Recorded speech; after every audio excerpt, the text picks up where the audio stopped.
Imagine waking up tomorrow and discovering that you're rich. Not because you built something, not because you solved a problem, not because you endured years of uncertainty, just rich. Psychologists have studied this exact situation for decades, and the results consistently contradict popular belief. Because money does not affect the brain in a neutral way. How money is acquired fundamentally changes how the mind responds to it. Today, we're examining the psychology of people who inherited millions and what long-term research reveals about motivation, anxiety, identity, and meaning when wealth arrives without effort. This is not about morality. It's about neuroscience, behavioral psychology, and longitudinal studies on wealth and well-being. At first glance, inherited wealth appears to remove life's biggest stressor, financial insecurity. But research from the American Psychological Association shows that financial security alone does not predict long-term psychological well-being. What predicts well-being instead is something else entirely: perceived competence, sense of purpose, and earned self-efficacy. These are not automatically produced by money. In fact, in many cases, inherited wealth disrupts them.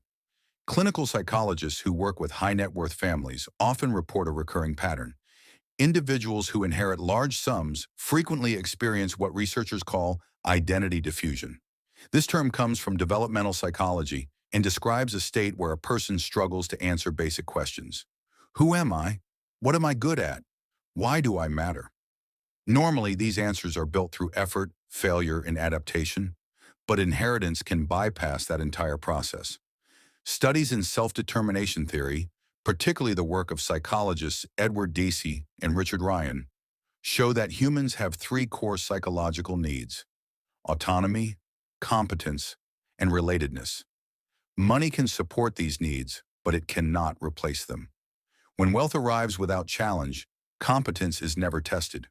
When competence is never tested, confidence becomes fragile.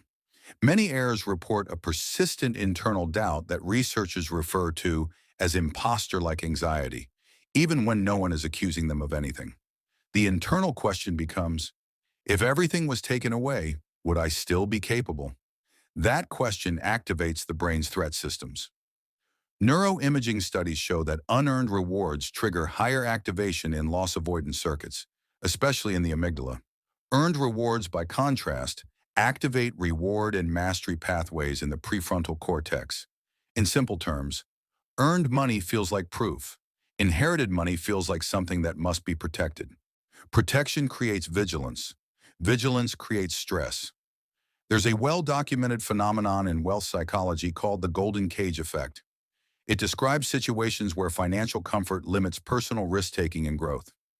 Longitudinal studies of wealthy families show that heirs often feel constrained by expectations: preserve the capital, maintain the family image, avoid failure. Failure becomes psychologically expensive. And when failure becomes expensive, experimentation stops. Creativity declines. Exploration shrinks. Identity stagnates. One qualitative study of inheritors found that many deliberately hide their wealth in social situations. They downplay lifestyle, avoid financial discussions, choose anonymity over visibility. This behavior is not humility, it's social self-protection, because wealth alters interpersonal dynamics. Research published in the Journal of Personality and Social Psychology shows that people perceived as wealthy are treated with less emotional authenticity. Compliments become strategic, friendships become ambiguous, trust becomes conditional. As a result, many heirs experience social isolation, not because others reject them, but because genuine connection becomes harder to identify. There's another pattern that surprises most people: self-sabotage. Studies on sudden wealth, including inheritance and lottery winnings, show increased rates of destructive behaviors in certain individuals: substance abuse, reckless spending, risky investments. This is not caused by lack of intelligence. It's caused by moral ownership conflict. When money is not linked to effort, the brain struggles to assign it meaning. Psychologists describe this as unconscious guilt compensation. The internal logic becomes, I didn't earn this. I don't deserve this. I must neutralize it somehow. In some cases, destruction becomes regulation. Another critical finding comes from research on structure and mental health.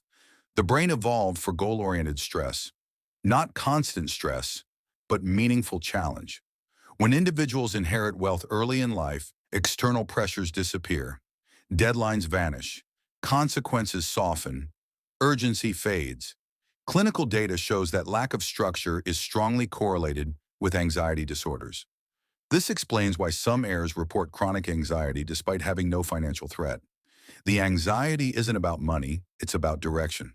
One inheritor described it simply: I had freedom, but no reason to wake up. Struggle, as uncomfortable as it is, provides narrative continuity. I tried, I failed, I learned, I improved. Psychologists call this narrative identity, the story people tell themselves about who they are. Inheritance skips the narrative. And without narrative, the self feels thin. This is why many heirs seek artificial challenges, extreme sports, high-risk ventures, dangerous lifestyles. They are not chasing adrenaline. They are chasing earned identity. Importantly, research does not suggest that inherited wealth is inherently harmful. Outcomes depend heavily on how the wealth is structured. Studies of multi-generational families show healthier psychological outcomes when inheritance is delayed, conditional, linked to responsibility.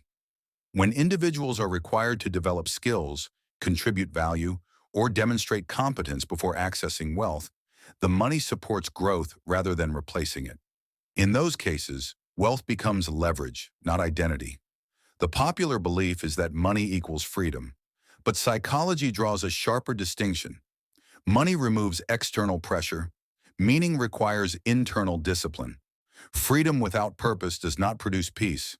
It produces drift. If you are building wealth through effort, research suggests something important. The stress you experience is not wasted.